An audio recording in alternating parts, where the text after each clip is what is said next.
Halo semuanya, nah di sini saya akan menjelaskan mengenai pengenalan root finding. Jadi root finding itu apa sih? Nah, root finding adalah suatu metode yang digunakan untuk mencari nilai X yang memenuhi persamaan fx sama dengan 0. Jadi, nilai X itu biasanya disebut sebagai akar atau solusi dari suatu persamaan. Secara sederhana, jika kita memiliki sebuah fungsi, maka akar adalah titik di mana nilai fungsi tersebut sama dengan 0.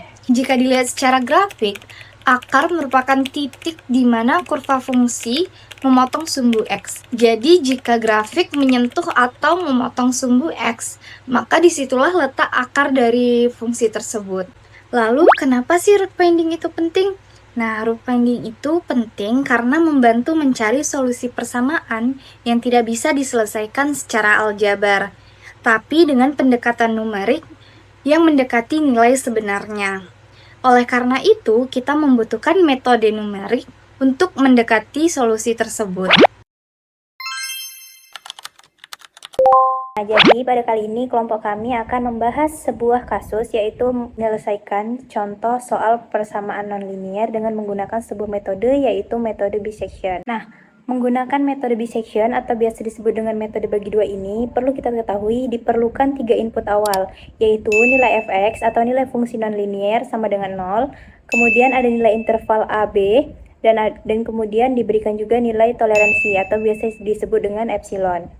Ketika ketiga input sudah diketahui, maka kita sudah bisa menggunakan metode bisection ini. Langkah pertama yang akan dilakukan adalah mencari nilai C. Nilai C sebagai interval baru yang akan digunakan, yaitu dengan cara menjumlahkan kedua nilai interval, yaitu A ditambah B lalu dibagi 2. Nah, jika sudah, kita cek apakah nilai B dikurang C itu sudah kurang dari nilai epsilon, dari toleransi epsilon tadi. Jika belum, maka iterasi dilanjutkan. Dan jika sudah, maka iterasi stop sampai di situ dan nilai C dinyatakan sebagai akar pendekatan dari persamaan nonlinear yang diberikan. Untuk melanjutkan iterasi, perlu kita cek apakah nilai fungsi B sudah sama dengan nilai fungsi C dan sudah kurang atau sama dengan bernilai 0. Nah, jika iya, maka nilai A yang di interval sebelumnya itu digantikan dengan nilai C. Jika tidak, maka yang digantikan adalah nilai B-nya. Nah, ini sebagai bentuk interval baru yang akan digunakan untuk iterasi selanjutnya. Nah, di sini saya akan menjelaskan satu contoh soal mengenai metode bijection. Soalnya adalah tentukan salah satu akar persamaan dari x kuadrat dikurang 6x ditambah 5 sama dengan 0 dengan selang 3,6 dan batas toleransi adalah 0,3. Nah, di dalam soal kita diberitahu untuk menggunakan ketelitian 3 angka di belakang koma. Rumus dari bijection ini sendiri adalah C sama dengan A ditambah B per 2. Nah, kita tadi diberi selang yaitu 3,6, di mana 3 adalah A dan 6 adalah B, sehingga untuk nilai C didapatkan 3 tambah 6 per 2 yaitu 4,5. Lalu kita kurangkan nih, B dikurang C itu sama dengan 6 dikurang 4,5, di mana 6 kurang 4,5 ini hasilnya adalah 1,5. Nah, 1,5 ini masih lebih besar dari 0,3.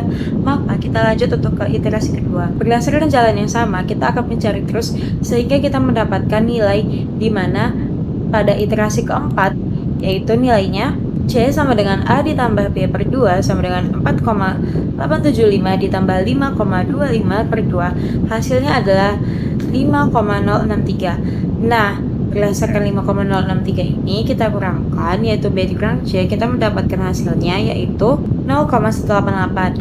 Nah, kita tahu nih 0,188 itu tentu lebih kecil dari 0,3. Maka kita mendapatkan akar yaitu iterasi keempat, sehingga dapat kita simpulkan solusi dari fx sama dengan x kuadrat dikurang 6x ditambah 5 sama dengan 0 adalah nilai C di iterasi keempat yaitu 5,063. Lalu ketika kita dapat nilai C 5,063 ini, kita dapat mendefinisikan C sama dengan X sehingga dapat kita masukkan ke dalam fungsi yang kita ketahui tadi yaitu X kuadrat dikurang 6X ditambah 5. Nah, ketika X-nya kita ganti menjadi 5,063, maka kita mendapatkan FC yaitu 0,356.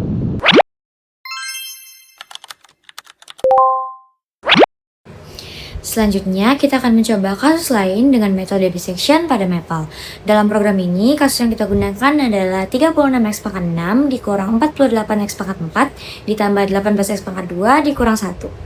Tujuan program ini adalah mencari nilai x yang membuat fx sama dengan 0, atau dengan kata lain, kita akan mencari nilai akar dari fungsi tersebut. Langkah pertama adalah inisialisasi variabel, yaitu nilai A sama dengan 0 dan B sama dengan 1. Kedua nilai tersebut merupakan batas awal interval untuk pencarian akar. Kemudian, ditentukan nilai epsilon sebesar 0,001 yang berfungsi sebagai batas toleransi error. Nah, selanjutnya, program akan melakukan perulangan sebanyak 10 kali dengan menggunakan loop.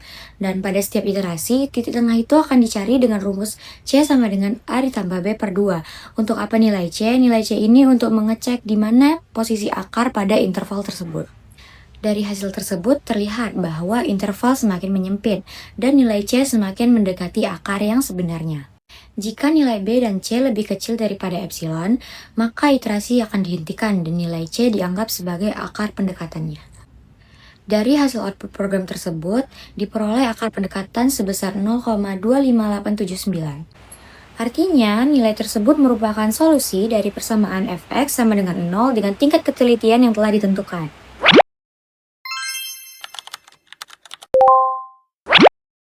Pengerjaan metode bisection secara manual maupun secara coding memiliki tujuan yang sama. Secara manual dilakukan dengan menghitung satu persatu iterasi, mulai dari menentukan titik tengah hingga mengecek tanda fungsi. Cara ini membantu memahami konsep dasar metode, tetapi cukup memakan waktu dan rentan terjadi kesalahan hitung, terutama jika iterasinya banyak. Sedangkan dengan menggunakan coding, seluruh proses iterasi dilakukan secara otomatis oleh program. Hasilnya lebih cepat, lebih akurat, dan dapat menangani banyak iterasi tanpa kesalahan perhitungan. Coding juga memudahkan dalam melihat perkembangan nilai setiap iterasi secara sistematis. Nah, secara keseluruhan, metode manual cocok untuk memahami konsep dasar bisection, sedangkan penggunaan coding lebih efektif dan efisien untuk mendapatkan hasil yang akurat dalam waktu yang singkat. Keduanya saling melengkapi dalam proses pembelajaran metode numerik.